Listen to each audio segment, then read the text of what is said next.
I'd like to welcome everybody to our weekly look back on Clubber on the Senior Hurling Championship games of last weekend, and I look forward to this weekend's games, which are round 3, the final round before we go into the preliminary quarter-finals. Now, with me this afternoon again, I've got John O'Dowd, freelance reporter on Gaelic games and other sports, works mainly for the Kerryman. Next in line, we have the enfant terrible of the panel. That is James McCarthy from Kilmiley. James has 8 county championship medals he keeps boasting of. He doesn't have a county intermediate one, I don't think. Ian Brick does. And he doesn't play cricket, but Ian Brick does. And then, yes, so he's the replacement on the panel this week. And our third member of the panel is the young gun himself. He calls a spade, and he loves the draw. I'm banking on him to have a good evening of incisive analysis, and that's the man from Abbeydorney, who once walked away from the press, but now is one of them. That's Aidan Leahy. You're all very welcome, gentlemen. And I must start this evening, I suppose, on a sad note, and that's regarding the death of a young former Kilmiley hurler, John Paul O'Mahony. He was a lovely young man, very well got, very well liked. Nobody had a bad word to say about him. He played hurling with Kilmiley. He won a county championship minor in 2009. And then he played in the 2014 final as well. He got time in the 2015 when they won the title, and 2016. And then he went travelling shortly after that, and he went to a number of places, and he ended up in San Francisco. Unfortunately, he met with a serious accident a couple of weeks ago, and he passed towards the end of last week. He was a very, very tenacious cornerback. He took no prisoners on the field, but once the game was over, the game was over. Anybody you talked to about him, everybody was fond of him.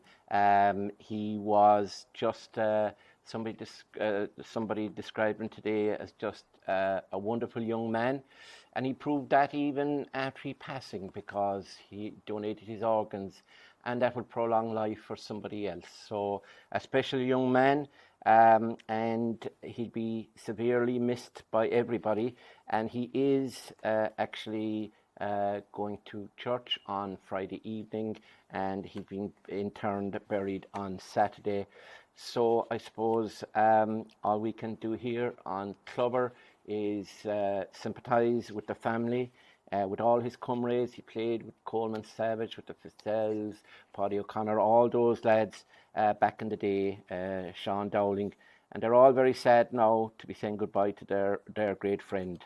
But he lit up the world while he was around, and at this stage, I suppose all we can say is, if you live in the hearts of those, when you die, if you live in the hearts of those you leave behind, well, you don't really die. So hopefully his memory will live on, and we will give the family and his wide community of friends in Kilmiley a chance to grieve and to pay their respects to him in the weeks ahead. And one man who obviously played with him is here with us, James. Very sad occasion. It's a black cloud over the community for last week, Mort Murphy. You know, it's you remember the interview with Simon McNaughton. He talked about teammates on the GA team. He talked about how you spend your life with them and how you socialise with them. You get married near the same time as them, and he said ultimately they're the fellas who will carry you to your grave. And unfortunately, that's what our lads will do on Friday evening. Hurling is a very small part of that now at the minute. We're such a tight community. The community is so small, the club is so small. Everyone knows each other, and the families, the Mahoney family, and of course the Young family, steeped in Kilmiley hurling, and just like John Paul, I played with him, and the sad thing about it is he was a young supporter when we won our first one, and I have pictures at home of him as a young lad, a tiny young lad, big blondie hair and big blue eyes. And you remember him as that, and then you actually come to play with these guys years later, and you just hopping off them, and they said, "Geez, I remember you when you were playing when you were young, and I remember him when they were small young lads." And it's just heartbreaking, Mort. Heartbreaking. Yeah. It's just everyone in the club has felt it, everyone in the community has felt it, and everyone that knows him.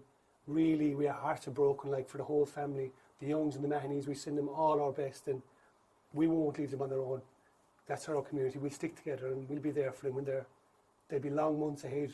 It's raw now, but there will be tougher times ahead as well, and we wish them all our best. Yeah, thanks, James. I suppose I read something today that summed him up: young, loving and beloved, though cruel death, why could you not spare our treasure, who was John Paul, for a little while longer? May he rest in peace. We also remember today, of course, Micheál McCarthy, who died at a very good age, John, of 93, but he was the voice of Gaelic games, particularly hurling. I really thought that he painted such a picture of Munster finals and games like that, and of course his phrases about the fox and the rabbit and Sean Og, Halpine, and we come Utah, but we come, and I come from Glenba, not hurling strongholds, as Micheál said back in the day. But he added colour, a picture. He was unreal. Memories of him quickly? Without a doubt, what an absolute legend. As someone put it yesterday, he was not alone an ambassador for Kerry, but he was an ambassador for Ireland and for all things Irish. Like the culture of Ireland was just as important to him as Gaelic games. He had a big, huge interest in the Irish language, but it was his unique style as a commentator that set him out from everybody else. Like obviously, time goes on. There were commentators before Micheál. There will be commentators after Micheál, but there will never be another Micheál, because he was just special in his own way, and no one would even attempt now to try and recreate some of what he did, because it was simply unique to that man. And the thing about him was no airs and graces whatsoever. You'd meet him in Croke Park on the day of an All-Ireland final, and he never came across as anything other than down to earth. Never thought of himself as being the Micheál Murphy that he was, which probably made him an even nicer person to know than that. We may all his family get as much support like the O'Mahony family now. They're two different ages, they're two different set of circumstances, but death is death for the families involved, and it's going to be a difficult time for all. But like James said, the hurling community, the Kerry sporting community, they will stick together, because that's what happens in this county and in other counties throughout the country.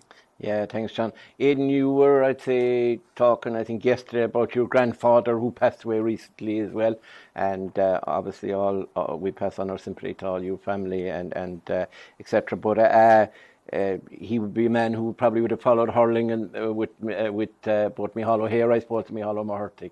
Yeah, he would have known Micheál Murphy through the Greyhound community, travelled with him to the Irish Greyhound Awards, I think 84, 85. My grandfather won Breeder of the Year that year, and they travelled up together, so he would have known him fairly well back then. I remember, to be fair, Micheál Murphy's last commentary on RT Radio 1 was the Cork Down All-Ireland final in 2010, and like that was what we watched this on TV, but we tuned in the radio at the same time as well, because you had to listen to that. It was iconic, like his last one.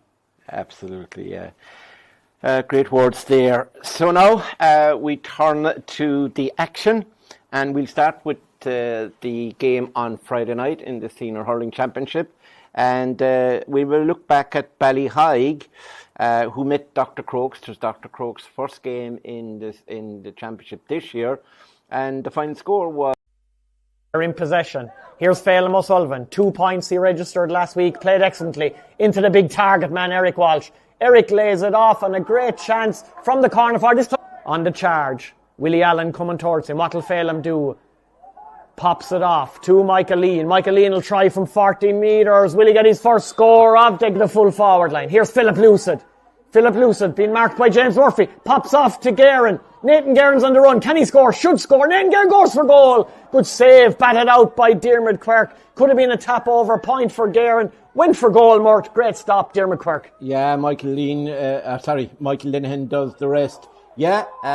Now it's Dr. Crokes' turn on the attack. This is a great burst. Great chance of a score. Pressure on here, and it's Tom Doyle who comes out with the ball. That's excellent play by Doyle. Doyle finds O'Hare again. He's going to be fouled here. He is fouled. Ref plays advantage. Can O'Hare get his second score of the game? I think he can. That's excellent work. To Brian O'Riordan. From the puck out, Ballyheigue, 45 metres out. O'Riordan in low to Philip Lucid. Philip will go from play here. This looks a super score from Philip Lucid. That as well. But that's a new string to the bow for Colin Walsh. I know he takes threes, but he put that 65 over with the wind. Here's O'Hare again. Has he got another one? Yes, he has. For a while, as here comes Ballyheigue. Michael Lean, very strong under that breaking ball. Excellent work by Lean. Lays it off to Tomas Gaynor. Can Gaynor get the equaliser? Casey, he's going to get the 1-2 back from Tomas Gaynor. Here goes Casey. Played very well at centre back last week. He is a man inside. He does. He sends it into him. That's big Brian O'Riordan. Can Brian get a score? Goes for goal again. What a save by Malumphey. Brian O'Riordan now to Tomas Gaynor. Gaynor playing well here. Into big Eric Walsh. Eric will try from 40 metres. Excellent. That's a good line. And then when you have Colin Walsh in front of them. Tomas Gaynor sends it in from the sideline towards Eric Walsh. Walsh goes up. Great take. He's going to score again here. Will he go for goal or a point? Walsh, he goes for goal. It's in the top corner. He could have settled for a point. There was no settling there from the big Ballyheigue full forward. He smelt the net. He rattled the net. This time, Diarmuid Quirk had no... Now, Conor O'Hare. He's definitely been the top performer, along with his goalkeeper, for Dr. Crokes so far. He's fouled. He looks for the free. The ref plays advantage and says, just put it over anyway. Wide, though, and Conor O'Hare has been quite accurate. Broken down well by Nathaniel Donsell, but Michael Lean, he's really sharp tonight. Does Lean get his score? Yes, he does. In the Ballyheigue half-forward line. He lays it off to Phelan. Phelan O'Sullivan's on the run, away from Donsell. What can he do, Phelan? He goes for a score. This will be a beauty. It is an absolute beauty. Tom Doyle tries to help out his partner. Here go Crokes, little snapshot. Was that O'Hare again? I think it was. All in towards Brian O'Connor. O'Connor into 113, and Michael Lean wins possession again off another puck out by Cormac Slattery. Lean inside the full forward line. Philip Lucid, chance of a score. James challenge, finds Phelan O'Sullivan. Phelan O'Sullivan in low towards Lucid. This is the perfect ball for somebody like Philip Lucid. He'll turn on a sixpence. If there are sixpences anymore, maybe Mort Murphy has them. Wins the break there off Willie Allen. Back to Nathaniel Donsell. Donsell to Kevin Landers. Kevin's going to try for a score. That's a great score by Kevin Landers. Lucid. This should be a tap-over score, unless Ballyheigue decide to go for the juggler. Lucid to Lean. Lean to Eric Walsh. Can he get his second goal? Eric Walsh doesn't miss, hits it. O'Sullivan. Good control by O'Sullivan. Good stick work. Takes on Conor O'Hare. O'Sullivan lays it off. I think that's David O'Mahony. Is that the substitute? Trying one from long range. Intercepts well there. The Ballyheigue centre back. He lays it out towards Eric Walsh. Michael Lean leaves it to Eric Walsh. He's going to try left-hand strike from 45 metres. Eric Walsh. No messing again. It was going over anyway.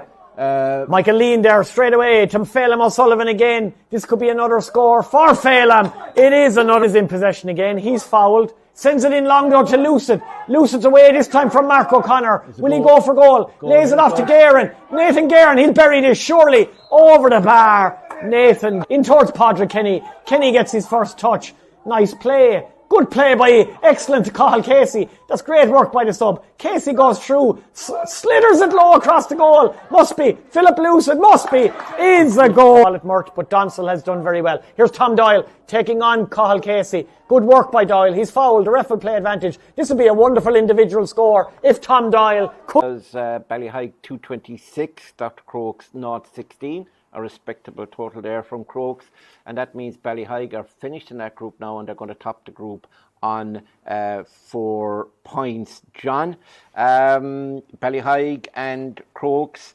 Ballyheigue always looked the most likely team, but Crokes are competitive for the first 50 minutes and never threw in the towel. Yeah, without a doubt. In the first half, you'd have to say, like Conor O'Hare in particular for Dr. Crokes in the middle of the field was arguably the best player in the first half. 4 points from play. Tom Doyle looked dangerous up front and full forward when he got the opportunity. Mark Heffernan was sharp from the place balls. Michael Lenihan had his moments there around centre back. Nathaniel. Yeah, Nathaniel Dunsell did a good job. Cornerback, he was marking. I think it was Philip Lucid he was marking, and they had a great battle. And do you know, Crokes did probably as well as they could do. Like, speaking to us beforehand, they said they were missing 8 or 9 of last year's team. And like for a club like that, no more than Tralee Parnells, who are down 8 or 9 of the intermediate winners, they just don't have the strength in depth, Mort. So they would need every player that they could get their hands on. Obviously, Charlie Keating, the Kerry under-20 footballer, a big loss to Dr. Crokes.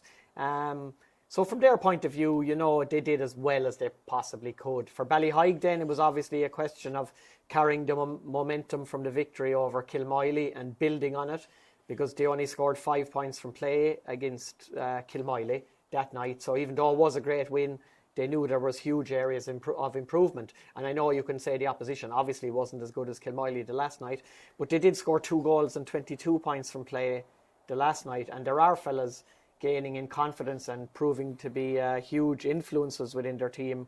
None more so, I suppose, than big Eric Walsh at full forward, who has been one of the best players in the championship over the first 2 matches. James, one of your favourite clubs other than Kilmoyley obviously are Ballyheigue. And how would you rate him? Eric Walsh, obviously, he's a big man, and you were a defender, and you were used to meeting big men. Most of them used to beat you, and then you'd beat them back. But if you were marking, how would you handle Eric Walsh? He's got a good paw. He's a big, tall man. If you were marking him, other than fouling him, what would you do? You have to, I suppose, like, look at most big men, you have to, it's timing. It's all about timing. Whenever I was marking big lads, like, you've got to get up early or get in front. Because if you sit on the ball with them, you've no hope. They're too big, too powerful. Like, Eric probably came off a good year with the Kerry 20s as well. He trained with us all year with Kerry under 20s. Yeah. And he would have had a good year there as well. Like, Derek Carney was there as well. So the Ballyheigue lads, they're solid. They're solid. How good they'll be in the next run now, we'll wait and see. But the thing about it is, they're there now. For years, they weren't getting there. Yeah. They were getting beaten early on. They were gone early on. Their year was over. They might have had 2 games usually. That was their lot.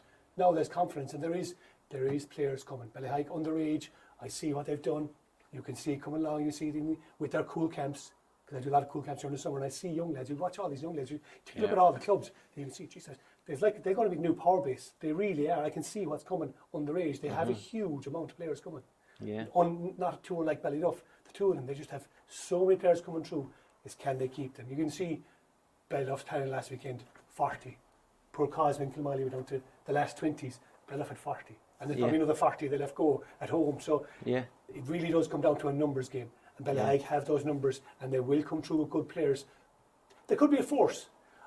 I still think the 4 teams in the Group 1 are powerful teams. Yeah. They've had 3 good games each. They really have, and I think they're a little bit battle-hardened. The other 2 groups, wishy-washy. Wishy-washy, to be truthful. Yeah. What you're getting competition-wise, I don't know. Yeah. So you're really hard to gauge where you are. Kilmoyley, we're kind of different. I'll just say it that way. Yeah, different. We can just pull out. We can just pull it out because our team's only just coming together now. Yeah. And if we just gather ourselves a little bit, we'll be a force again. But it's just, can you get it together in time? Because we will automatically go into a quarter-final virtually. I'm not disregarding the Crokes game, but we'll be in the quarter-final, untried, untested. Where are we? Can we just pull the performance out then? Hopefully we can. Yeah. Is there any truth in the rumour that you're trying to move a boundary out there, or for Kilmoyley you have houses available, so if any of those promising young Ballyheigue lads can move up the road and they'll play with Kilmoyley, because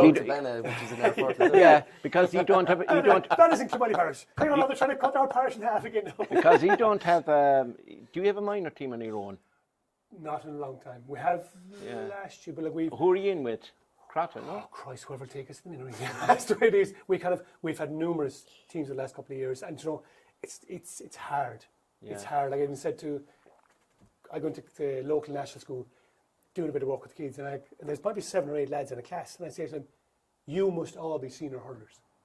We can't lose any of those 7 lads. Yeah. Other clubs could lose 20, 13, 14, 15 players. We can't lose 1. Yeah. We can't lose any player. No player in our club can slip through the net. And we have fellas coming through. We gather 1 or 2 every year.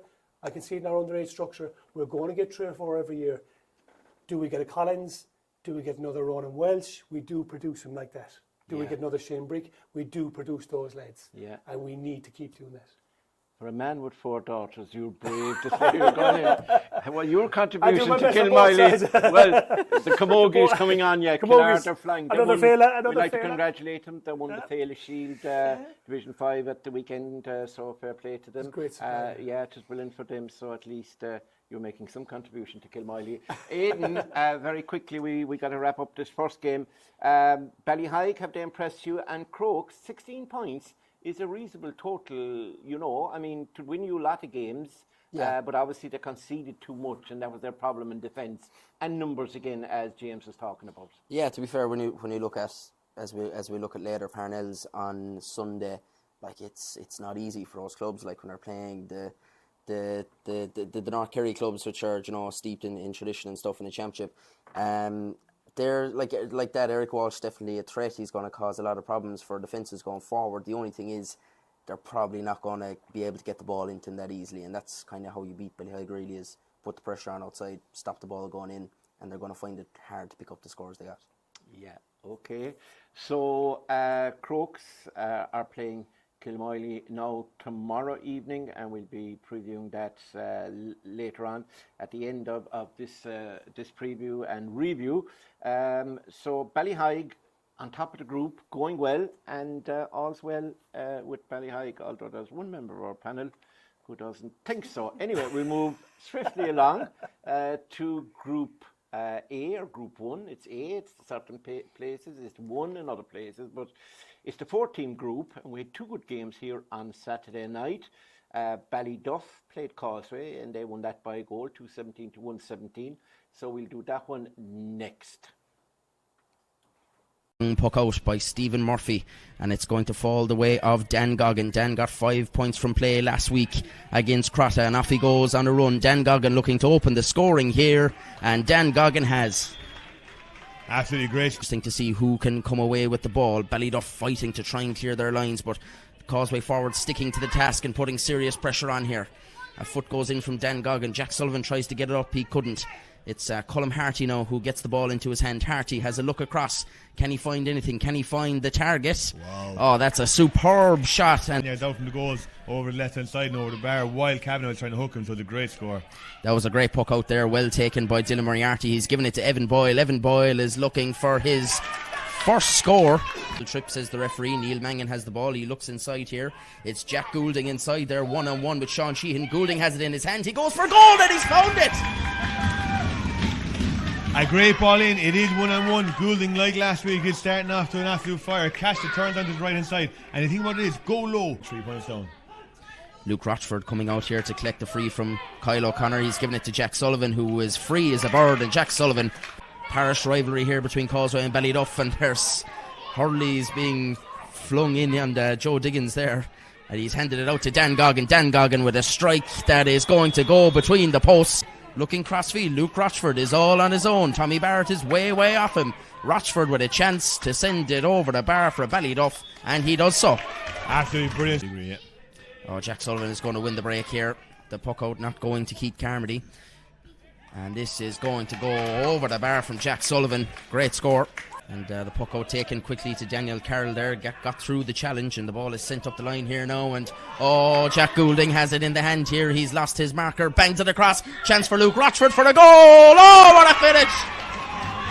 What a finish by Luke Rochford. A goal and a half. You won't see a better goal in club hurling this year. Absolutely brilliant. Now, Sean Sheehan should have cut the ball out, but he didn't. Goulding got it on into the hand. He knew what he wanted. He knew he wanted the goal. A peaceful pass, again like last week, across the goal. Rochford stretching up high, caught it and pinged it into the top right-hand corner past Murphy. Not a chance. Corner will have to look for support in the middle here. He sends a speculative ball out here. He just knew there'd surely be somebody out there, and it is Daniel Carroll who's there, and Daniel Carroll has sent that over the bar. Fantastic scup the pieces. Brandon stays down. Looks like he may have picked something up there. Oh, and it was a kind of a late Hurley going in there as well. But still, Moriarty who has the ball here. Evan Murphy stays down. Goulding bats it down to Dara Slattery. Goulding drops the shoulder, goes for the score, and has found the score. Excellent point by Kevin. Brandon strikes it. Oh, it's a great save with the foot on the line. It was Kyle O'Connor, I think, who got the save. It's still not cleared by Ballyduff. And eventually Jack Sullivan gets his hand on it. Gets it into the hand, a lovely pick-up. Will take on two men, gives the pass to Paul McGrath. McGrath was shaping up for a shot there. And it's fallen the way here now of Sean Sheehan, who's trying to burst through. Sheehan looking for the hand pass, finds Dan Goggin miraculously, I would say, and Dan Goggin puts it over the bar, and that's given a bit of a lift. Billy Lyons wasn't ready for that at all. He did not know the ball was coming near him. He's coughed up possession. Jack Goulding on the run, strikes it over the bar. That's a soft score to concede from Causeway. Kerry looks inside, and nice little run there by Keith Carmody on the turn. Keith Carmody has it opened up for him. Straight away into Billy Lyons. Billy Lyons with a chance, and Billy Lyons with a goal. And that's a huge score and maybe a massive turning point in this match. It's an absolutely massive score, and that all came from Colm Harty not winning a puck out initially, but not giving up and go the whole way back. Slattery under pressure here. Is he forced out over the line? The linesman says no, but two men on him and it's turned over. Here's Keith Carmody. Carmody will strike off his left here. He's looking to draw it in over the bar. That's a super score. That's a one. The number 27 Jack Enright finding Kevin Goulding. Goulding will go for a score, try to use the breeze here. Wow. Kevin Goulding puts it over the bar. What a fantastic. He gets the pass to Dan Goggin. Goggin looks inside, but it's only going to drop to the spare man, who's Kevin Goulding. Goulding takes the belt of his shoulder off Billy Lyons, and he'll go on a run here. He's a chance to open up the shoulders, and he's going to put it over the bar. Brandon Barrett. Brandon looks for support from Goggin. Goggin was the man who picked the ball off the line. He's sent a long one in there. Adam White is in there. Can Keith Carmody get on the break? It's pulled away by Dylan Moriarty. Gary Carey going down there. Here's Colm Harty. Harty, they need a point to do Causeway. Harty will have a look at the posts here. Can he get the score to bring it back to a 3-point game? He can.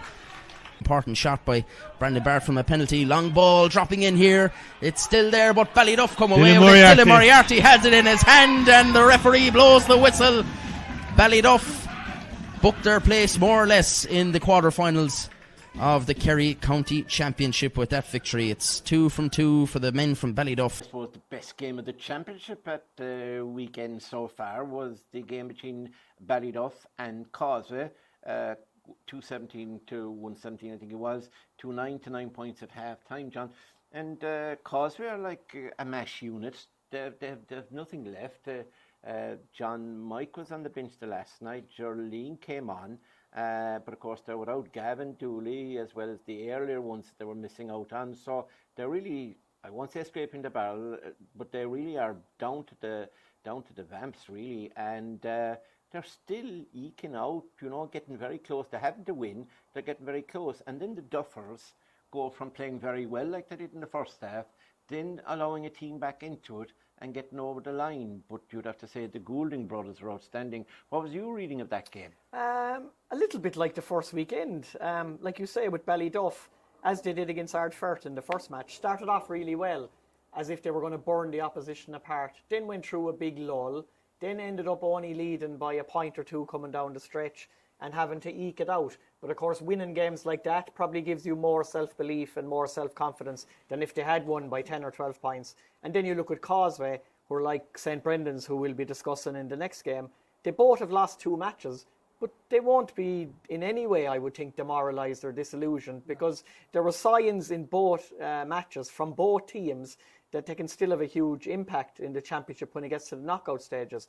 Obviously, they're down a few bodies at the moment, and they lost Kieran Leahy as early as the 12th minute on Saturday. And to play with 14 men and still run Ballyduff to 3 points over the next 50-something minutes of championship hurling will do them the power of good, I feel like. We know what Stephen Goggin is like. We know that if they could get through the next couple of weeks and get Gavin Dooley back, and Colm Harty got a couple of scores the last night. Brandon Barrett was good on the free take, and Dan Goggin again 3 points from play to add to the 5 points from the previous weekend. Billy Lyons getting the goal. Keith Carmody, excellent. Yeah, Keith Carmody. Causeway still have... Evan Murphy, super. Causeway still have pivotal players, as James said, in pivotal positions throughout the team. They have the experience of being champions 2 years ago. They're not going anywhere. They're going to be a threat to anyone. But Ballyduff are learning. As James says, they have a lot of young players coming through the system. You had Luke Rochford, young Luke, getting his first senior championship goal the last night.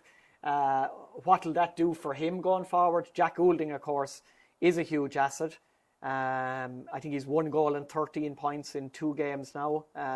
Important goal the last day. Evan Boyle will improve as it goes along, because you can see that there is raw potential there. He does have the attributes.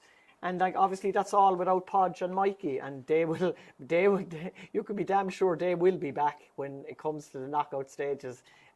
Whether they've only one leg working or both legs working, they'll be there, they'll be togged out, and they'll be ready. So great game, great championship game, and both sides will be moving forward contented enough. Yeah, if you had to, Mikey will play later on, I'm sure. Pod should probably be back as well, even if they have to get mopeds to bring him up and down the pitch or hire a taxi or something. But they're going to be, because, a boy, at one stage the last night, only Killian came on. And if Evan had been taken off, we would have had a Ballyduff team without a Boyle. And the last time that happened was probably between the two wars. It's a long, long time. James, you weren't even born when that happened, and you're an old fella. Now, James, talk to me, because again, as a defender, although you were never a sweeper because you weren't quick enough. We didn't have sweepers, Mort. We didn't have sweepers. No, you did. You had a bush at home. Your wife made you sweep up after. But talking about Kevin Goulding, I thought in the absence of both Mikey and Podge, you always look up for leaders. And I could hear him from the press box shouting at the lads, telling them where to go, get them into position. And then when the going got tough, he's able to clear his lines. He reads the game and he adds 3 points. He's really a forward. I thought he had a massive game the last night, Kevin Goulding. He was excellent, though, in fairness. He really was good. And his 3 points were Maxey-esque. He got his own half-back line on the run from midfield, straight over there. There wasn't even a second thought, bang. He never even looked straight over. Brilliant hurler. What I do worry about Ballyduff is they need Mikey and Podge to give them structure. They lose all structure at times. Yes. You got Jack falling back. You have Dylan Moriarty falling back. You already have Kevin Goulding in the slot as a sweeper. So suddenly they've no focal point. Yeah. That's where they lose all their, like you talked about it earlier, Dowdy, about the shape. That's where they lose. That's where Podge will sit. Podge won't move from that square. You sit Podge in there, or you sit Mikey in at 6. Don't think they'll sit Mikey in at 6 anymore now. No. They don't have to. They could sit Mikey now at centre forward and sit Podge at full forward. Yeah. Then they're extremely dangerous. Absolutely. Then they're extremely dangerous. Because then you have Jack Goulding all of a sudden has got a free role. At the minute he's playing a centre forward role, having to maybe hold that position as well without giving the centre back too many options in the opposite team. But you put those 2 pivots in there, they're going to be really strong. It's going to be really hard to see them beaten. But you can see a little bit of rawness on the edges. Yeah. But there's class there. And Jack, I put him up there with. You talk about Jordan Conway. You talk about Massey Connor. He's in that bracket. He really is in that bracket. He's top class. He might miss 6, but he'll get 7. That's what he's like. Yeah. He'll try and shoot the lights out. He won't care where he shoots from. And his setup for Luke Rocci's goal was brilliant. He took 2 players to the corner, quick look, and he flashed it across straight to Lukey's hand, and Lukey took the net off. It was a brilliant goal. And the assist the previous week for Jack O'Sullivan's goal was probably the best score of the championship. Top class. He will see that. He will see these guys can see it. His own goal is a high ball in. Like, just caught it out 3 quarters. And he just turned quick, bang, he's buried in the corner. Those forwards, they have that. Massey will do it, John Conway will do it, Shane Nolan's doing it. These fellas really are turning games. They're turning games. And Ballyduff have huge tradition, haven't they? It's a Will and Kilmiley same tradition now as well. It helps. It does help. You can see it. Other teams straight away, they're, oh, Jesus Christ, it's Kilmiley. This Ballyduff. It's not an arrogance thing. Yeah. It's just there. If you walk the walk, you can talk the talk. Yeah. Right? Yeah. So you've got to be able to do it and it's proven. That's why Ballyduff 25, we 26. That's why you're up there. Yeah. Because they've done it, and they can keep doing it and keep producing, and they will pull it out. But we're going back to Causeway there again, Mort. Causeway, I've been so impressed with them because of what they have gone through and what they're missing, and it's unbelievable that they're still. They brought Ballyduff to a point. It did, yeah. The last night. Yeah. And they were pushing on with 14 men, hanging on, it was just they must have out on their feet. Yeah. And Karma was excellent. Evan Murphy, their leaders, new leaders have come through for them now. What's happened is new leaders have really come to the fore. Yeah. Evan Murphy is one of the best defenders in Kerry at the minute. Yeah. Absolutely top class. I put him in the same bracket as Eric Lean. I watched Eric Lean against Crotta. Eric Lean beat Shane Nolan and beat Jordan Conway. I have no doubts about it. Fellas can talk what they want. He beat the 2 of them. Yeah. They were very quiet. When Eric Lean was on 2 of them, he held them well. Yeah. They're 2 of the top defenders in Kerry at the minute. Yeah. They're brilliant, the 2 of them. And I saw Evan really stepped up, and so did Eric Lean for St. Brendan's. they're really going to be in the mix. They really And are. God forbid if you were ever the Kerry Senior Hurling manager, you'd have those two in, would you? I'd be 6-3. Okay. There you are. Aidan, let's come back to a little bit of sanity and Reality. reality. Causeway, I mean, that clearance off the line, I think it was Kyle O'Connor, the close-in free by Brandon Barrett. yeah. Right, So that's it was deflected maybe into the path of off of the keeper, young Quinlan. That was a pivotal moment. That was about 41 minutes in or something, wasn't it? They You were kind on of a roll. forget sometimes like how close they can get. Like they just don't go away. Like they do not go away. Even the goal they got was excellent as well. Keith Carmody making kind of a bit of a loop around, and great run by Billy as well off the shoulder then. And Billy Lyons not exactly a forward. It's not in the blood but it was a great finish by him. And was Colin Harty that sent the ball in originally into the corner? I think it was Gary Carey. I think maybe either way. Carey Go on. popped it into Keith, and Keith just got the hand pass off them.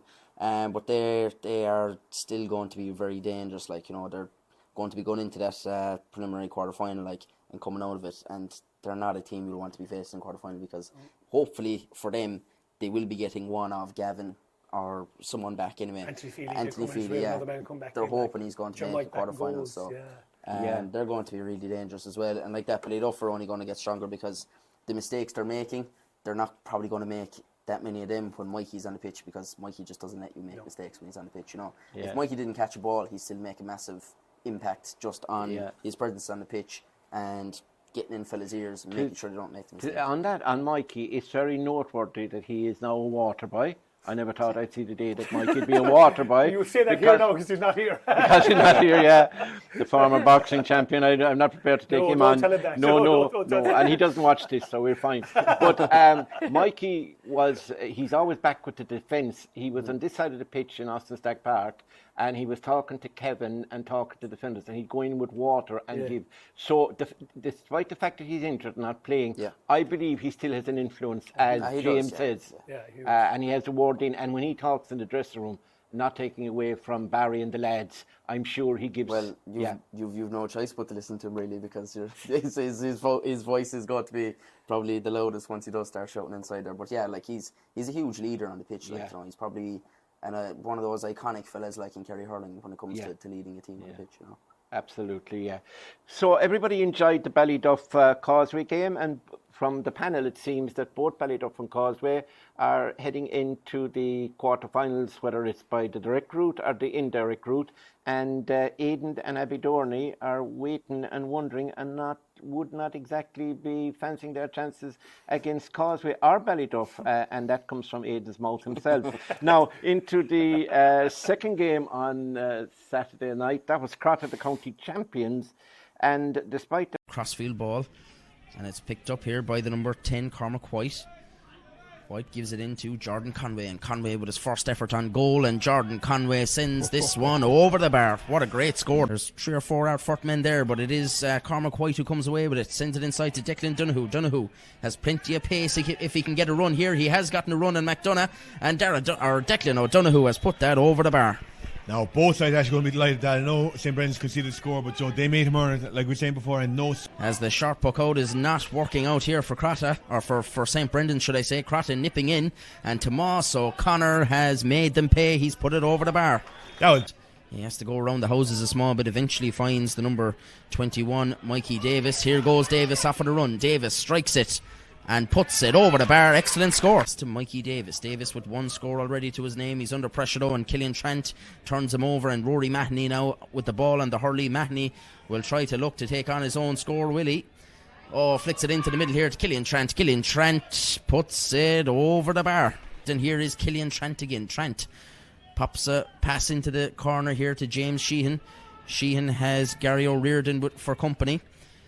Sheehan looking for support out and around the middle here. He'll find a pass to Jack McKenna. McKenna can't hold on to it though, but Killian Trent is there to mop it up. Trent looks to back up his first score with another one, and he does so. Yeah, he got onto the break. Good effort, but he should have scored. Liam O'Connor was coming out to put Tomas O'Connor under pressure after he spilt the puck out initially. Great ball inside here. James Sheehan turns and sends it over the bar. Fantastic score. Killian Trent this time. Trent looking for Aidan Behan in the corner. Behan will keep it in. John Egan is there with him. A lovely ball into the middle here. Cormac White with a chance here. Bit of space. White has put it over the bar. Yeah, he makes amends for the line. Killian Trent with a bit of space here. He'll look for a pass inside. It's Aidan Behan. And Behan has put this over the bar. And I just don't think Ardfort knows. And it's another chance gone a bigging. Here's Aidan Behan again. He's causing all sorts of problems for Ardfort. Behan going through here for Crotta. He has open road in front of him now. Does Aidan Behan? Chance for the goal maybe. Behan. Oh, he's giving a free out, says the referee.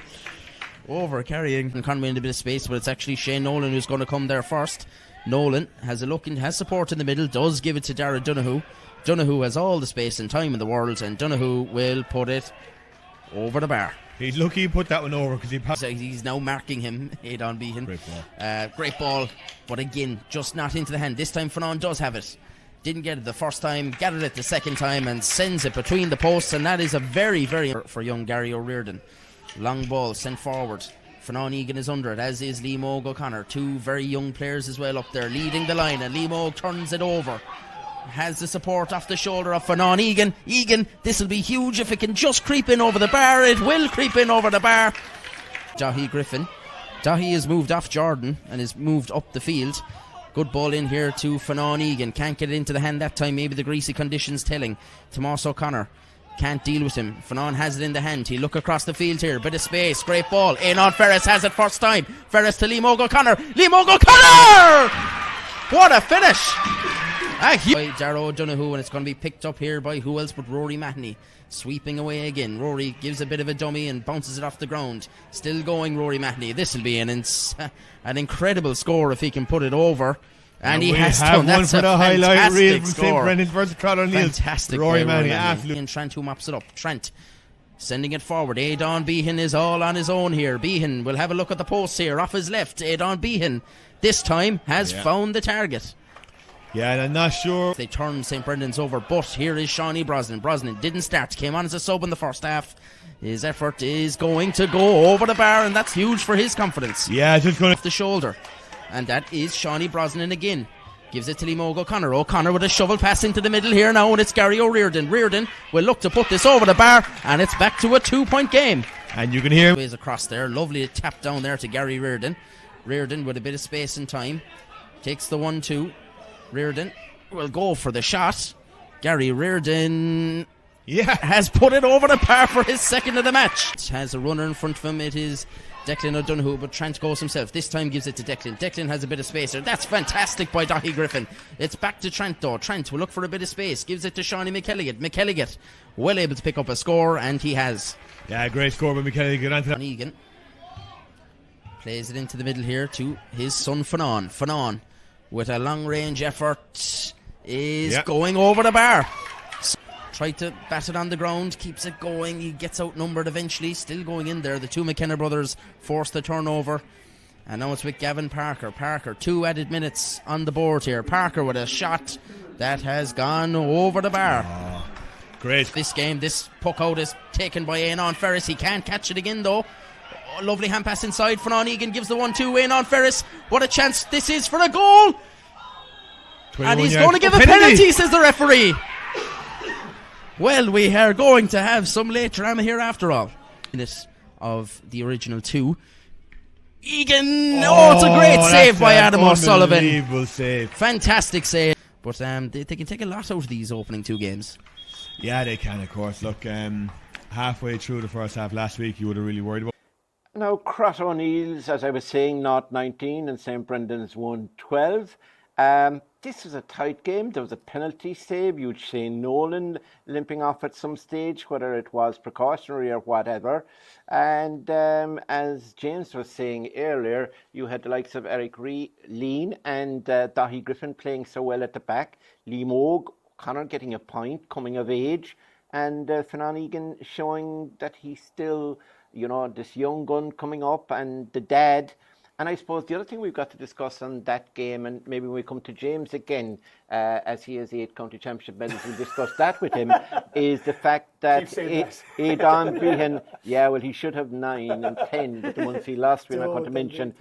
But we had a kind of a plan by Crotta O'Neill's to limit John Egan, and they put the cornerback Aidan Behan up there, and he was very successful. He curbed John Egan and he got a few points. But we'll talk first maybe about the game itself, John. Crotta winning it, but at one stage it was down to a point. So this, as we were talking about the earlier game, this wasn't a given either for Crotta. Yeah, the group has been, I suppose everyone said at the start, this 4-team group was full of 4 really strong teams, and it's proved to be the case, even though 2 sides have 2 wins and the other 2 teams have 2 losses. But just like Causeway, St. Brendan's will be going into the preliminary quarter-final fairly satisfied with how they're playing, because the biggest thing for them is they're trying to learn, basically, to play without Finan McAsey, who's their talisman and has been for several seasons. He was going to be a gigantic loss to any club, but he played such a huge role for the Ardfert side that he's badly missed. And like you say, they're having to live without him and try and develop without him. They have young players. They've players taking leadership as well, as you would expect from the likes of Eric Leahy and from Dahi Griffin. And then you have young Finan Egan up front, who's got 18 points in 2 games. Maybe that is a little worry for St. Brendan's. They're a bit too dependent on Finan Egan at the moment. 10 points the first game, 8 points the last game. Another young player, Leahy O'Connor, obviously got a goal the last day. And another young lad in Gary O'Riordan, who we know from the football, Mort. Yeah. A great bit of stuff, a great lad, a character. 2 fine points as well the last day. He's developing. He's no fear. Yeah, his late grandfather would be so proud of him. He just passed on during the year. Yeah, for Crotta then, on the other hand, they're missing some bodies at the moment. Obviously Barry Mahoney's over in America. He's not going to be there for the championship, but they're down a few other players. They lost Shane Nolan. Sean McGrath down. Sean McGrath, massive loss at this moment in time. Obviously the man of the match in the County League final against Kilmiley. He's an outstanding player for them. But then you look at it, they had 11 different scorers the last day, which will please them a lot. Shane Nolan just got his 3 frees before he went off injured. They got 16 points apart from Shane Nolan. And Killian Trant is a player I think we have to mention. Tomas. Killian Trant in particular, a big loss to the Kerry Senior Hurling team this year. He's another player whoever the new Kerry manager is, has to be looking to get him back for next season. He got 3 points from play. I think the result went as expected, possibly like the Ballyduff Causeway game. But again, the losers will be heartened by the way that they're playing. James, was it a case that Crotta lost their shape or lost something during the game, or St. Brendan's put it up to him? Dan Deneen came on. Mikey Davis, he really added pace when he started to run at them. Liam Og, were they caught, or was it just a case of St. Brendan's putting it up to them? I think St. Brendan's, they made a few changes. Darren Deneen came in. Shawnee B came in as well. Shawnee Braston got a great score after coming in. Mikey Davis, was he trying to follow Killian Trant? Maybe a little bit, trying to add that role he was doing. When Crotta went man for man, that caused huge trouble for St. Brendan's. Yeah, Aidan being moved up on John Egan. He moved on, and what he did was he kind of stepped off John Egan. He didn't. Yeah. He kind of tried to play him as a marker, and then he stepped off and got 2 points. So he got a wonder point over the sideline, and then he got another one shortly afterwards. He might have taken John's maybe concentration off what he was trying to do and set up the play for St. Brendan's a little bit. I said, geez, I got to watch this fella now as well, which he thought he wouldn't have to. But then again, conversely, what they did to the other side, Rory Mahoney was obviously marked as well. St. Brendan's did that. They brought a marker to Rory Mahoney, which I think every other team has to do now. Every other team has to mark Rory Mahoney, and they have to mark Kevin Goulding, we talked about earlier. And Colin Walsh. These fellas now have to be marked. So you either get a plan for them, or you put a marker on them, which is like Crotta said, right, we're putting our cornerback down on John Egan. Why not sit him down there? He'll do a job now. He's a marker, he's a cornerback, he's a marker. Just go mark John Egan, curb his influence, stop him coming out. But they were a bit short up front. I need to see more from Nathan Driscoll, Liam Og. I think there's 2 top-class hurlers there. I saw it in the first game, and I think they are top-class hurlers. I wish I could see more from them. Get Shawnee B on as well. As you said, take the pressure off Finan. But I think Liam Og is just out of school. He's still in school, I think. There's more in him. He played a game against Ballyheigue, or Ballyduff earlier in the County League. I think he got 7 or 8 points in play. It's there. It's there in him. He's a very good forward. They need those fellas firing. His dad was a good hurler, wasn't he? Excellent. Very good. Yeah. You're going to have, if they get Liam Og, they get Ernan Ferris, Finan Egan, they get Shawnee B, and they get probably Nathan Driscoll. That's there's 5 or 6 good forwards there. Yeah. And they have, like, Mikey Davis thrown into the mix there. They have good backs. They have Dahi, they have Desler, they have John Egan, Eric Lean, who I think is one of the top defenders in the county. And young Gary O'Riordan. Yeah. Like, there's a base of a good team there. Fanon was missing as well. Fanon, Like that's Fanon it, was a loss as well. Like You're you gonna know, talk like it's- like he played a huge part in the first game against Ballyduff, and That's then right, missing the last day. Like it was definitely a huge loss for him. So he'd be in full back. He could spare Eric then if he goes full back and does the role of full back for Horgan. Yeah, without him Finan Horgan, not Finan McCarthy. Yeah, yeah. No, Oh but yeah, absolutely. Yeah, that's it, Fanon- they're going to be Fanon- thereabouts. It's just depends on the draw. Like Aidan said, the draw. The draw could tell a lot. Yeah, absolutely. Aidan is... Now, James has spoken about him already, and if he was the manager to Kerry team, which, by the way, he won't be, used just in Martin case. knows. Because He broke that news to me earlier. I know who the manager is, but I can't disclose yet. But the biro is a clue. It's cryptic. You wouldn't know, lads. No. Aidan, tell me this: is Eric Lean the best man marker in the county? I actually think he does. If you went for a drink of water on the sideline, he'd go for you. If you went to go with you, if you went to the toilet, he'd go with you. Wherever you go, Eric will go. And That's then what when he was doing. Like he was following Shane out every time For Shane the was going free? for free. So he was following Yeah. him all the way out, probably saying a few things to him as well on the way Yeah. out. Like you know, he is. and then he very patted good. him on the head when he went off and shook hands to him and said, "Best See, of I luck." actually think Shane. It was actually. I think he was ill during the week. He was feeling it, Johnny. You could Yeah, see he so wasn't I think he was going well. actually. He wasn't I'd say he moving. was just sick. I actually Yes. think he was actually sick when he All went right, out. He wasn't yeah. moving More so than well, the you injury, could I'd see say it, it was yeah. just literally. Yeah, I'd say yeah. he was ill more than anything. So that was probably the reason for the old high five as well. Like when he was going off. So Yeah.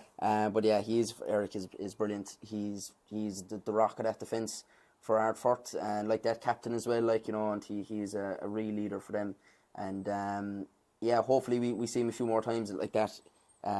Hopefully he's going to be marking Dan Goggin as well there now in Abbeydorney on Friday. We'll get a nice old battle there as well, like you know, because those one-on-one battles are kind of the main talking points out of all these games we've had in the group stages. Like Top forward, we've top seen defender, some yeah. very good battles between forwards and backs. How would you, because I know as an Abbeydorney man and looking out at that first, Hiding when you in look the out long your grass. window, Hiding in the hiding in long the grass. grass, do you Yeah, think hiding. that there is more that there's more in December and inside, as John was saying, that despite the fact of the 2 losses, that they have the potential, the more games they play, the better they will be. And if they can get Finan Horgan back with what they have at the moment, and as James said, if Liam Ogue and Nathan and these boys can step up, I no idea why Shawnee B didn't start. I'd have him on every team. He was on the Kerry Senior panel this year. It was a shot in the arm. Maybe he might have needed it. Like he came on and made an instant impact as well. Whereas he Kick was in the very backside, quiet the you first mean? day. Maybe. Yeah. It was yeah, like it was very quick the first day. Like he came on straight away, he was raring to go, and got a score as well, which was huge for them.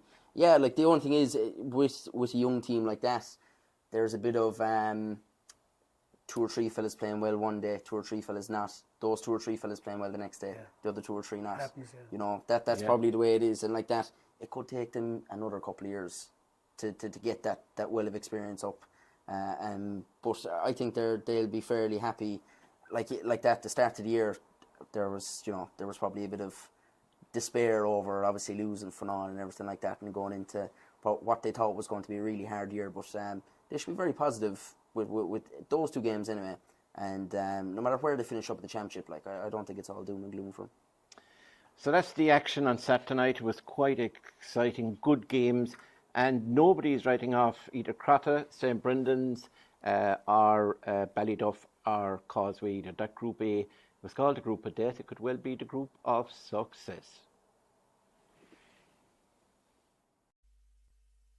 Into the Tralee, Parnells forward line has been intercepted well by Abbeydorney, and they launch a long clearance in towards the full back and the full forward. Dara Keane went up high, the ball breaks. It's a chance of a score now for Abbeydorney. That was him. He's in the veteran category. He is the cornerback now, Mikey Clifford. Mikey's going to try for a shot himself, is he? From all of 50 metres out. Yeah. That's great. There and Great take there, Mort, by Abbeydorney, and laid off to Michael O'Leary. O'Leary could have shot for the post himself. He's passed it off. Very unselfish by Michael O'Leary. By Abbeydorney, I think is it Jed Mansell again there, playing very well at the back so far. Parnells get it back though. Is this the chance for the first score of the game? I think it is. And it's set out. The strategy for Tralee Parnells, they're in towards Michael O'Leary now. Great battle with Tyne Brick. How did O'Leary get that into his grasp? He's not going to miss that. That's a one. And here for. We'll carry on with the play. That's good work now by Callum O'Sullivan, the centre-half forward. Can he get a score for Abbeydorney? That's a beautiful effort.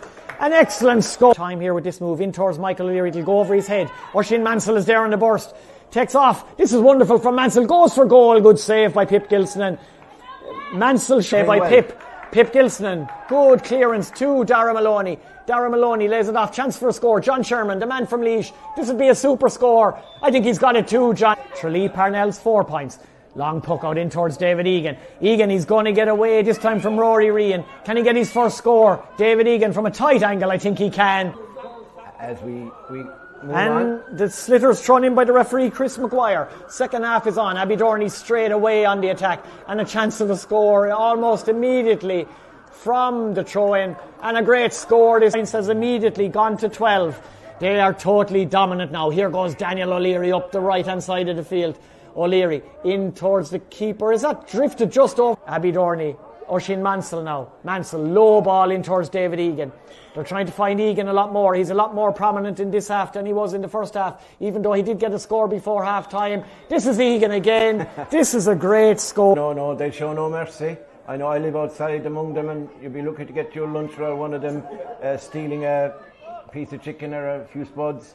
Here's Michael O'Leary again. Picked up the layoff from brother Rory Hannifin, who's quite a useful player, footballer and hurler. And of course Tomas is the officer Culture.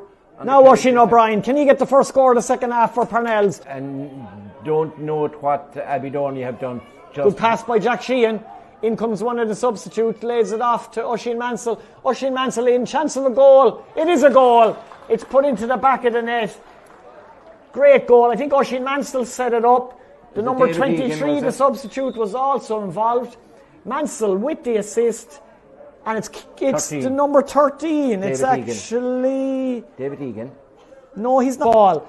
They haven't taken their foot off the gas at one end as well. Here's Jack Hannon. Jack Hannon will get away from Rory Ryan on this occasion. Jack could get a score here. He's only been on the pitch a matter of minutes. And that's put. Barry lays it off to Shane Healy. The bearded wonder. Nearly got a goal last week against Lexna. He's on the burst himself. This would be a lovely score. This would be a great individual point. That's one of the best scores of the game. It's over. But that's easy for Stephen Egan, who's been very assured at full back today. He looks like he will only get stronger as the competition goes on. That's James O'Connor. Will the captain get on with the quality of the opposition? But that Abbeydorney defence has been very sharp. Another man very sharp is Brendan O'Leary. That's great hand, great stick work, and a great score. That's the ref doesn't even. Well, he did. I suppose he did play that second minute, just about exactly on the dot. Chris Maguire blows the final whistle. The final score here is Abbeydorney 127. That's 30 points. Tralee Parnells 8 points. A 22-point victory for the pre-match favourites. Now, our final game of the weekend obviously was on Sunday evening. This was the Group 2 game between Tralee Parnells, who were last year's county intermediate champions. They had done reasonably well, running Lixnat 2 points. But they came up against an Abbeydorney side who have been disappointing over the last couple of years, despite the fact they've been winning county leagues. But they haven't done as well in the championship as they should have. Obviously, it's 50 years since they won it, which is a long time. They're catching up to me in age. And they were too strong, though. Abbeydorney, Michael O'Leary, before he was taken off, just hitting points from all directions. Way too strong. 127 to 8 points was the final score. And John, actually I'll start with Aidan this time, because Aidan is Abbeydorney is his club, and I'm sure he'll want to talk them up. Aidan, I suppose they did what was expected of them, and they gave young fellas in the second half a run out, and some of those young fellas, Jack Hannon and Parker and these guys, they all showed that if they're required, they can play as well. Yeah, it was routine, which is what we would have been hoping for, and probably expecting as well. In fairness to Abbeydorney, that, it's an easy stick to beat the club with that. Obviously, it's been a long time since there's been any real success. But you're always expecting them to be on another level to the likes of Parnells there now the last day, which they are. There's a fine squad starting to come together there, and good mix of young fellas and experience. Look at the likes of Kieran Deneen there as well, playing for Abbeydorney. It's better he's getting with age, and James A. O'Connor as well getting a point, real leader for him as well. It was what was expected of Abbeydorney. it's not often. I'd say you'd have to go scrolling back to find if they've scored 127 in a championship game inside in town. I'd say it's been a good while anyway if they have done it. So it was good to see them just stretching the legs, and it was kind of target practice, I suppose, for a bit, which is probably something they'll want to be. Probably the biggest thing they'll take away is to sharpen up in shooting, I'd say. Yeah, James, it was the most one-sided game so far in the championship, and we're not going to be hard on Parnells over that, but it's just they're coming into a level now where they're meeting teams who are vastly experienced at senior championship grade. Players like Brendan O'Leary came on and played well, and the O'Leary brothers, and you have James O'Connor, who'd been in with Kerry and Dolan. I mean, Jack Sheehan. They have a lot of very good players, Abbeydorney. So the result, I don't think we should worry about the margin. Overall, number one, were you impressed with Abbeydorney, and where do Tralee Parnells go from here? I know they were preliminary round. Tralee Parnells is just learning on the job, I'm afraid. Yeah. You are going to expect this for a couple of years. Don't take the easy route now and say, we're not able for this, let's go to intermediate. Don't take that route. Crokes the same. Don't go that way. Yeah. Stick at it. There's good young lads there. They have All-Ireland failing winners coming through. Give them time. Yeah, they're good minors coming through. They're good minors coming. Give them time. Like we even spoke about a couple of weeks ago. Maybe they're ahead of schedule where they should be. They are a little bit. Parnells are a little bit. Like there's good lads there. There's even lads. They've had 4 or 5 lads in the Kerry panel last year, the year before. Yeah. So like they're thereabouts. You've got to stick at it. And you've got to really have faith. You'll take these beatings. You will take these beatings. But just stick at it. As for Abbeydorney, we said about hiding in the long grass. I don't think they are. Everybody knows they're dangerous. They had a very good County League campaign, only beating the semi-final by Kilmiley by a point. So they could have been sliding doors moments. They could have been in the final against Crotta. We spoke about that already. I said to Aidan earlier. Would they show up? No problem against Crotta, I think. Abbeydorney have a record against Crotta, and they know it. They know it. And Crotta know it, and Abbeydorney know it. They both know it. So if that comes about in the championship this year, somehow, that'll be a clinker. But I think they'll be very dangerous whoever meets them. They'll be very, very dangerous because they've pace and they've power, a combination, and they've no little hurling either. So I know we didn't talk. We won't call them dark horses or anything like that, but they're going to be dangerous. Yeah, they are going to be dangerous. So your two favourite pairings going on in the championship would be Abbeydorney versus Crotta, right? We want to see that. We want to see that, and we want to see Kilmiley and Ballyheigue. Again. Revenge mission. Yes. That's county final, so is it? County semi-final, yeah. Right, so. Right, John, talking about, as he said, look, the lads that are away for Parnells, they're not helping them. Yeah. They're not at full strength even. Now they still, I don't think, would be beating Abbeydorney. What did you think of Abbeydorney quickly? Just what I expected of them. Like, they're definitely not dark horses. They're genuine contenders. All through the team, there is a serious spine there. If you go from Stephen Egan and Kieran Deneen inside to Ronan Donovan, James O'Connor outside, through midfield with Oisin Mansell, Niall O'Mahony, Daniel O'Leary all around there. And some of their good forwards really stepped up the last night as well. Not just Michael O'Leary, but Jack Sheehan was dangerous. So was young Callum O'Sullivan. I think he's only 19. And David Egan was dangerous. And then the use of Brendan O'Leary could be really significant going forward. I would nearly say from Abbeydorney's point of view now, no matter how well he's playing coming off the bench, keep him as the impact sub, because you don't want Brendan really starting and having to go off after 40 minutes or 30 minutes with his, his long-standing injury issues. If you have him on the pitch for the last 20 minutes, like he showed when he came on the last day, he was very dangerous.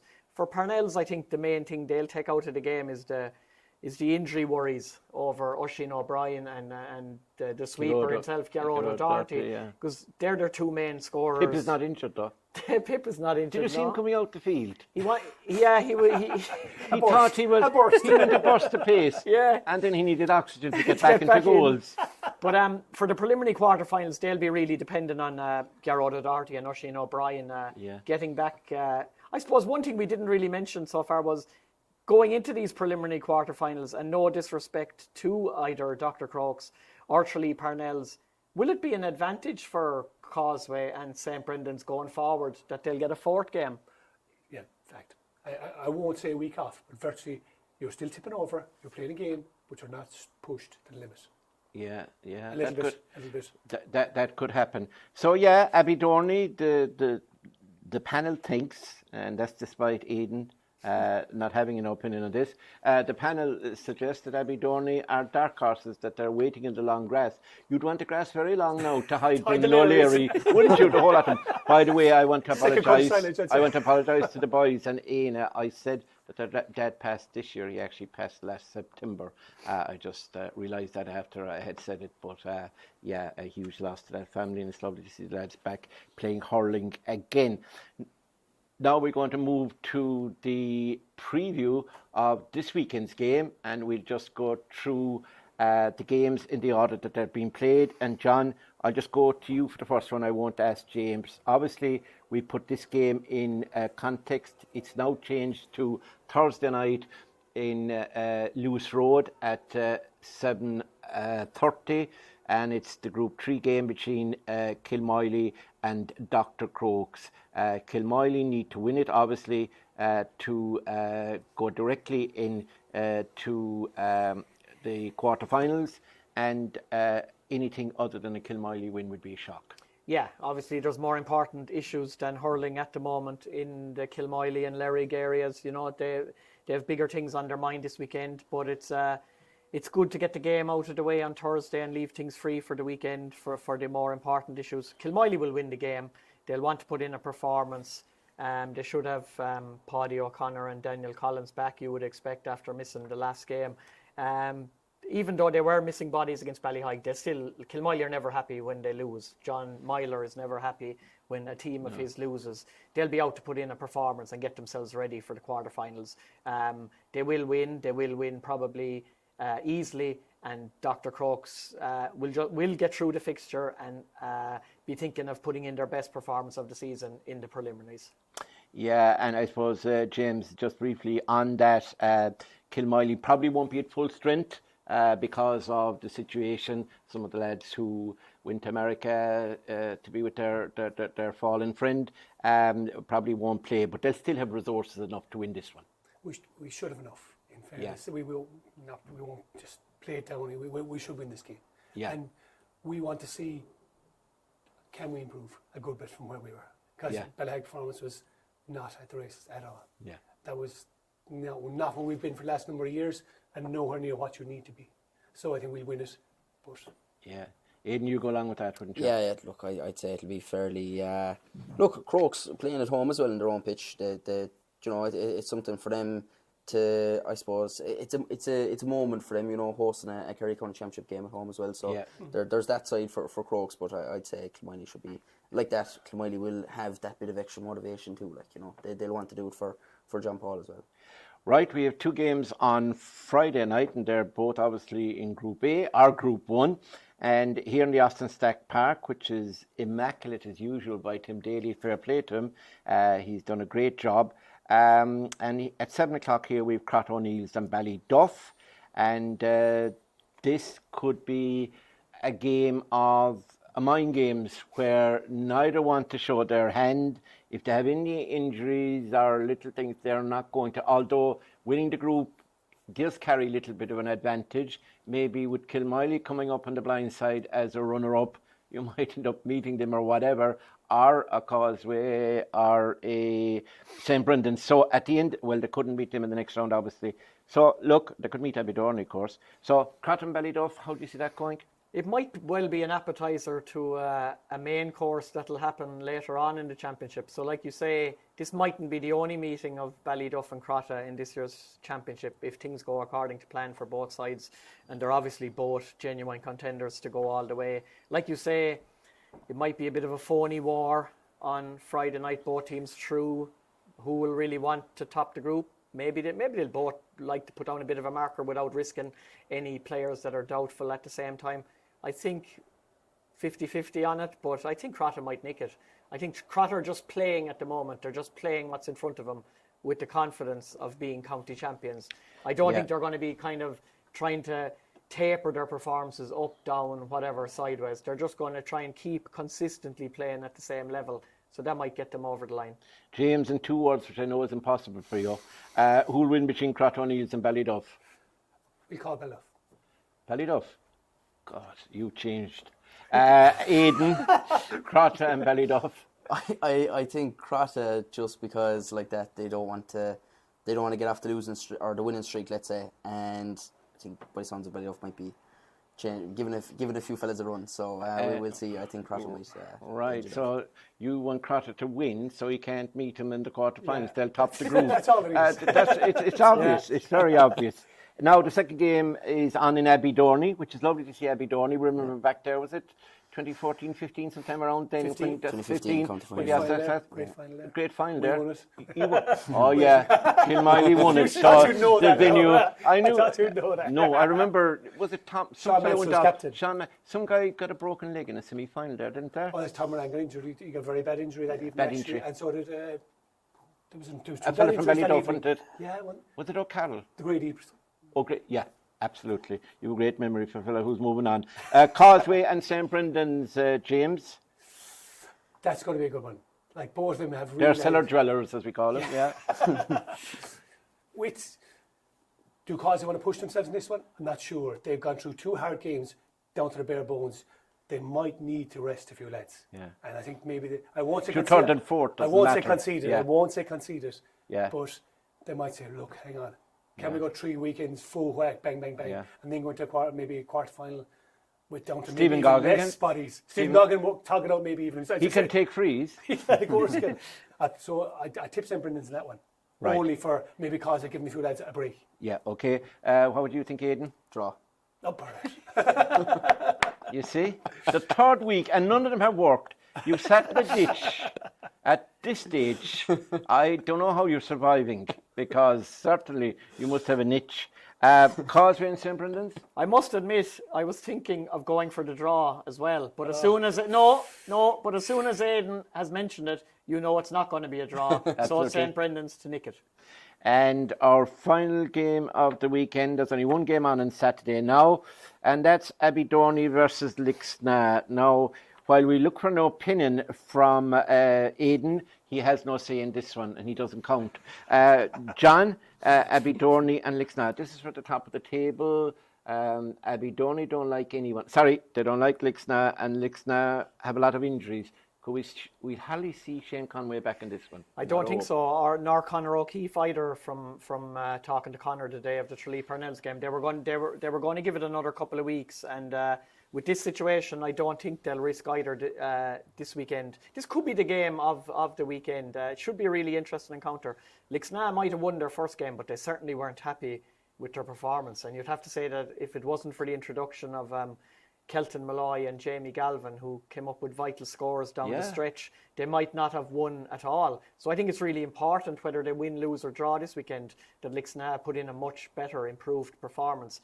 At the same time, I'd fancy Abbeydorney to win. Yeah. I think they're in a better place than Lixna right now at this moment in time. Might be different when Shane Conway's back, but I'd fancy Abbeydorney to win. Yeah, James, did you go along with Abbeydorney? I go along with that. Shane Conway led Lixna are a different animal. Yeah. A different animal altogether. The game changes. The whole system they play changes around one man. I know it's unbelievable to say, but he's that good and he's that influential, and the way he plays and the way they structure their team around him. I think Abbeydorney will have too much. It'll still be tight. Lixna will show a bit better. They will show a bit better. They will improve, and maybe it might suit them to just be beaten that way and get into preliminary match again. They will come again. They're always there. That's why I'm always in the top 4 teams. They're always there. Kilmiley are always there. Ballyduff are always there. Lixna are always there. They will be there. If they get Shane back in some shape, and I just say Conor O'Keefe in some shape, the spine is back in there again. And they'll be dangerous. But I think this weekend, Abbeydorney are going to be too strong, and they'll move on. They need to win it really, Abbeydorney. I think their games now need to start winning, because from my memory, I'd say we've 2 wins against Lixna in probably 20 years inside in town, and we've played a fair few times in that time period. So there are things that Abbeydorney need to start changing. Around about them trying to bridge a gap of 50 years, games like that, they need to be beaten next time. Yeah, very good. It seems Abbeydorney gets the universal curse of the three lads on that one. So let's hope that game ends up as exciting as it's supposed to be. Now, in record quick time, we got that review and preview done, which is a credit to myself, obviously, and only, and I don't mind the panelists. They rambled on, but I kept it kind of brief. Now, just to remind you that the weekend's games, obviously, are going to be covered on Clubber live. So if you want to get that annual pass, you better get it, because we're entering the following week the preliminary quarterfinals, and then we're entering the real knockout stuff, quarterfinals, semi-finals and finals. By the first weekend in August we're out of here and we're on to football. So get that annual pass, or get the weekend, or get the games. Wherever you are, you can see them around the world, and as I said, you can play them back if you can't watch them at a particular time with the Euros and everything else on. So this weekend, obviously, we're not having a game on Sunday because of the Kerry team being playing Derry in Croke Park, and we wish Jack O'Connor and his troops all the best as well. So that's it from now. Thanks to John O'Dowd, to James McCarthy, the Wild Colonial Boy, and to Aidan Leahy, to John C. O'Shea, who is our producer and operates the camera and keeps me in check. Despite the fact that punctuation and being punctual and traffic he doesn't understand. So that's it for now. We'll be back with the games over the next 3 or 4 days, and we'll see you again next week. Bye for now.